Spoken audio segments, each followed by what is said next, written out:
அனைவருக்கும் வணக்கம். நான் உங்கள் பத்திரிகையாளர் RS கார்த்திக். இந்த வீடியோவில் நம்ம பார்க்க இருக்கிறது நம்ம வேற லெவல் சினிமா சேனலோட சினிமா விமர்சனம். இப்போ நம்ம பார்க்க இருக்கிறது இந்த வாரம் திரைக்கு வந்திருக்கிற எலெக்ஷன் படத்தோட விமர்சனம். எலெக்ஷன் விஜயகுமார் தாங்க இந்த படத்தோட கதாநாயகர்.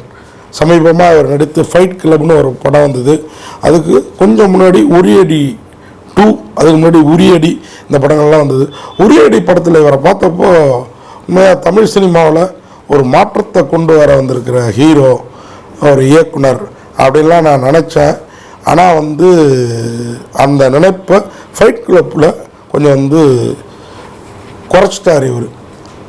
ஆனால் இந்த எலெக்ஷன் படத்தில் அதை மீண்டும் கூட்டுவதற்கான முயற்சியில் இறங்கியிருக்கிறாரு அப்படின்னு தான் சொல்லணும். இந்த எலெக்ஷன் படத்தோட கதை என்ன, களம் என்ன அப்படின்றத முதல்ல பார்த்துடலாம். எலெக்ஷன் அப்படின்னு பேர் வச்சாலே படத்தில் 2-3 எலெக்ஷன்ஸ் வருது. உள்ளாட்சி தேர்தல், சட்டமன்ற தேர்தல், இதெல்லாம். அதில் நம்ம ஹீரோவோட ரோல் என்ன அப்படின்னு பார்த்தீங்கன்னா, ஹீரோவோட அப்பாவும் அவருடைய நண்பரும் ஒரே கட்சியில் ரொம்ப க்ளோஸாக இருக்காங்க. அதில்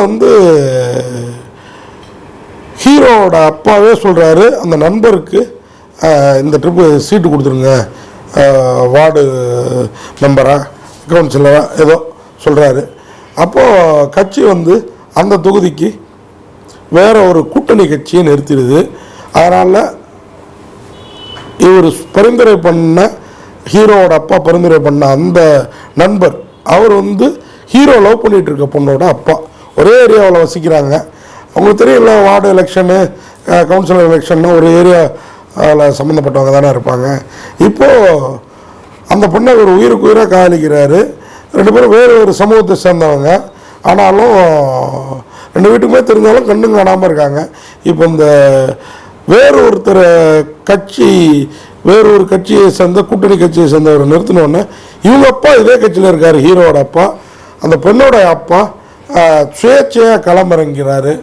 ஆனால் அவருக்கு ஓட்டு சேகரிக்க ஹீரோவோட அப்பா மறுக்கிறாரு. நான் என் பாட்டம் காலத்துலேருந்து இந்த கட்சியில் இருக்கோம், நான் கட்சிக்கு துரோகம் பண்ண மாட்டேன் அப்படின்ட்டு.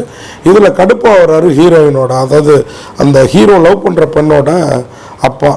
இனி உன் குடும்பத்துக்கு என் குடும்பத்துக்கு சத்தா வாழ்ந்தால் கிடையாதுங்கிற ரேஞ்சுக்கு இப்போது இருதலை கொள்ளி எழும்ப ஹீரோவும் ஹீரோயினும் தவிக்கிறாங்க. அதாவது ஹீரோ லவ் பண்ணிகிட்டு இருக்க அந்த பொண்ணும், செல்வின்னு ஒரு கேரக்டர்.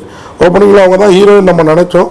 ஆனால் இந்த பிரச்சனைக்கு அப்புறம் அவங்கள அப்படியே ஃபாரின் மாப்பிள்ளை கல்யாணம் பண்ணி வச்சு அனுப்பி விடுறாரு அவங்க அப்பா. போன இடத்துல அந்த பொண்ணு சூசைட் பண்ணிக்கிறாங்க. இந்த விஷயம் ஹீரோயினோட அண்ணன், அவர் வேற யாரும் இல்லை, நம்ம வத்திக்குச்சி திலீபன், அவர் தான். அவர் மனசை பெருசாக பாதிக்குது.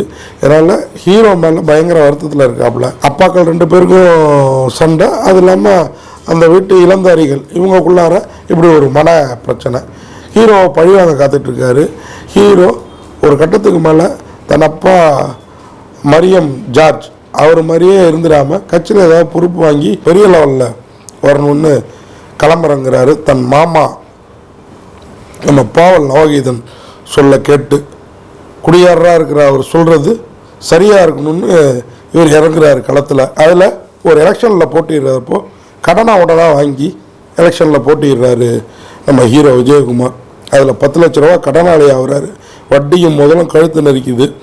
அதனால் வீட்டை அடமானம் வைக்க வேண்டிய சூழல், வீட்டை விட்டு வெளியில் போக வேண்டிய சூழல், இப்படி ஏகப்பட்ட சூழலுக்கெல்லாம் காரணம் ஒரு கட்டத்தில் நீ தான் இந்த அரசியல் இறக்கி விட்ட, எங்கள் அப்பா இருந்தப்போ எனக்கு இது பிடிக்காதுங்கிறாரு.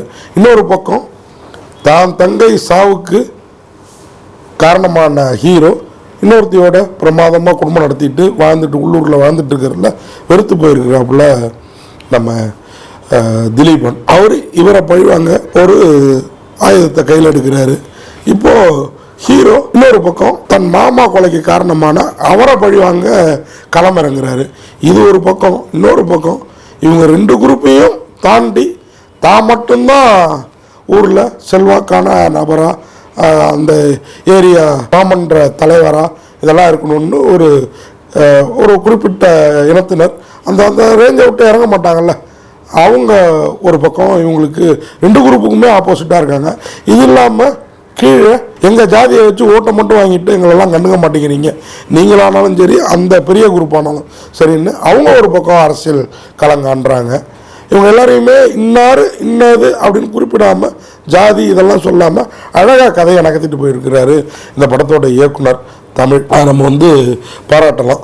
அந்த ஒரு விஷயம் எனக்கு ரொம்பவே பிடிச்சிருந்தது. ஜாதி இதை காட்டிக்காமல் ஆனால் இன்னாருக்கு இன்னும் பிரிவாக இருப்பாங்கங்கிறத நம்மளோட யூகங்களுக்கே விட்டு கதையை நகர்த்தினதில் எலெக்ஷன் செலக்டிவாக தெரிஞ்சுது. அதை நம்ம சொல்லணும். இந்த பிரச்சனைகளில் ஹீரோ வெற்றி கண்டாரா, அவர் அரசியலில் களமிறங்கினார், அதில் வெற்றி கண்டாரா, தன் மனைவி தனக்கு பக்கத்துணையாக இருக்கிற நம்ம அருண் ஒரு பாய் கேரக்டர் ஒன்று வராரு, வேறு லெவலில் பண்ணியிருக்கிறாரு. அந்த அருள் வேறு லெவலில் பண்ணியிருக்கிறாரு. இவங்கெல்லாம் சேர்ந்து அரசியல் புரட்சி எதுவும் செஞ்சாங்களா, இல்லை அரசியலுங்கிற அந்த ஆலமரத்துக்கு அடியில் காணாமல் போனாங்களா அப்படிங்கிறது தான் அந்த படத்தோட கதையும் களமும். விஜயகுமார் நடராசனா உண்மையாக ராஜுன்னு அந்த பொண்ணு கூப்பிட்றப்பெல்லாம் வேறு லெவலில் இருக்குது.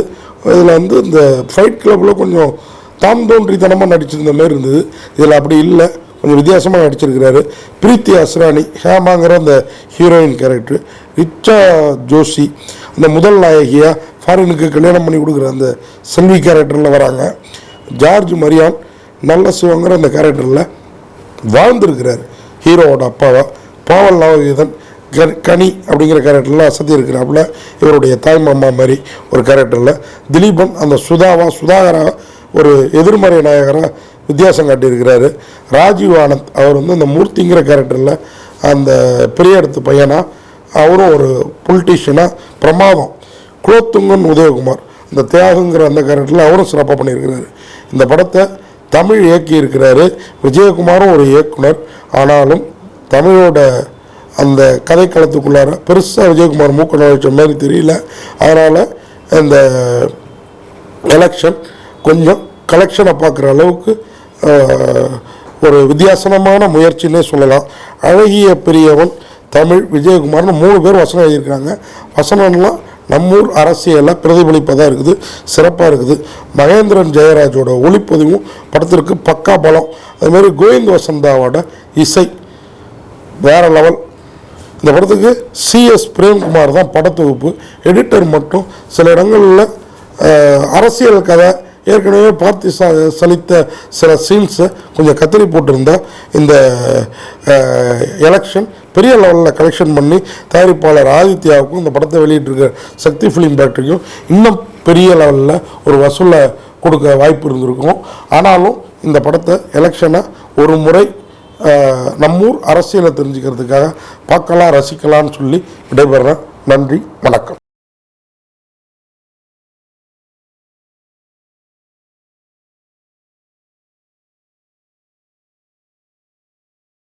இந்த வீடியோ உங்களுக்கு பிடிச்சிருந்தா லைக் பண்ணுங்க, கமெண்ட் பண்ணுங்க, ஷேர் பண்ணுங்க, சப்ஸ்கிரைப் பண்ணுங்க.